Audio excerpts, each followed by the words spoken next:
নমস্কার বন্ধুরা, আবাসিক ঘরকন্যায় আপনাদের সকলকে স্বাগত। আমি আজকে ডিমের দমদম পনির রান্না করব। সেটা কেমনভাবে করি আপনাদের সেটা দেখাবো। আমি এটা আসামে একটা রেস্টুরেন্টে খেয়েছি, আমার খুব ভালো লেগেছে। ভাবলাম আমি তৈরি করি আর আপনাদেরও শেয়ার করি। চলুন দেখ। এর জন্য আমি দেখুন 5টা ডিম নিয়ে নিয়েছি। এই ডিমগুলোকে আমি এখন সেদ্ধ করে নেব। দিয়ে দেব। দেখুন, দমদম পনির করার জন্য লাগবে 1 চামচ সাদা কালো সর্ষে, আর লাগবে 1 চামচ পোস্ত, দিয়ে দেবো 2টো কাঁচা লঙ্কা, আর লাগবে আধখানা ডিম। এইগুলো দিয়ে আমি পুরো পেস্ট করে নেব। আমি এর মধ্যে কিছুটা কাজুও দিয়ে দেব। কড়া গরম হয়ে গেছে, ডিমগুলো ভাজবো। নিয়ে নেব সামান্য তেল। ডিমগুলো আমি ভালো করে হালকা করে ভেজে নেব। ডিম হালকা লাল লাল ভাজা হয়ে গেছে, আমি তুলে নেব। এখন আমি ওর মধ্যে আরও সামান্য কিছু তেল অ্যাড করে দেব। তেল গরম হয়ে গেছে, দিয়ে দেব আমি একটা মতো পেঁয়াজ বাটা। পেঁয়াজ লাল লাল করে ভাজা হয়ে গেছে, দিয়ে দেবো আদা বাটা।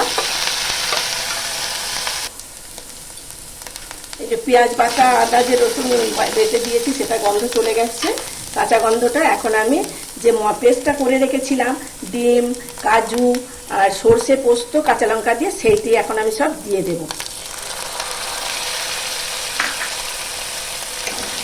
সেটাকে দিয়ে ভালো করে একটু নাড়াচাড়া করে নেব। এতে দিয়ে দেবো সামান্য পরিমাণ ধনে গুঁড়ি, দিয়ে দেবো কিছুটা লঙ্কার গুঁড়ি, আর দিয়ে দেবো কিছুটা চিনি। এতে একটু চিনি লাগবে। আর দেবো স্বাদ মতো লবণ। দেখুন, মশলা কষানো হয়ে গেছে, এবার আমি জল দিয়ে দেব।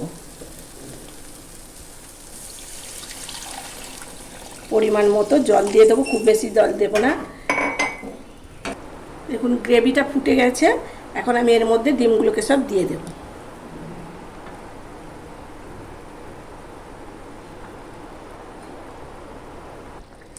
দেখুন, পুরো তৈরি হয়ে গেছে আমার ডিমের দমদম পনির। আমি একটু গরম মশলা দিয়ে নামিয়ে দেব।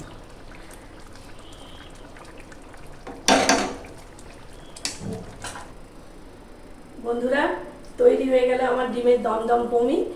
এটা আমি আসাম থেকে, এটা খুব ভালো লেগেছিল বলে আমি তৈরি করেছি, তা আপনাদের মধ্যেও শেয়ার করলাম। আমি যেমনভাবে করলাম আপনারা একবার এইভাবে ট্রাই করতে পারেন, দেখবেন কেমন লাগে। আর আমার এই রেসিপি আপনাদের কেমন লাগলো আপনারা কমেন্টের মাধ্যমে জানাবেন। যদি ভালো লাগে একটা লাইক করবেন, শেয়ার করবেন, আর আমার চ্যানেলটিকে সাবস্ক্রাইব করবেন। আমার পাশে থাকবেন এইভাবে, আমি তাহলে আরও উৎসাহ পাবো। আপনারা ততক্ষণ ভালো থাকবেন, সুস্থ থাকবেন, সাবধানে থাকবেন। দেখা হবে অন্য কোনো নতুন ভিডিও নিয়ে। ততক্ষণের জন্য টাটা।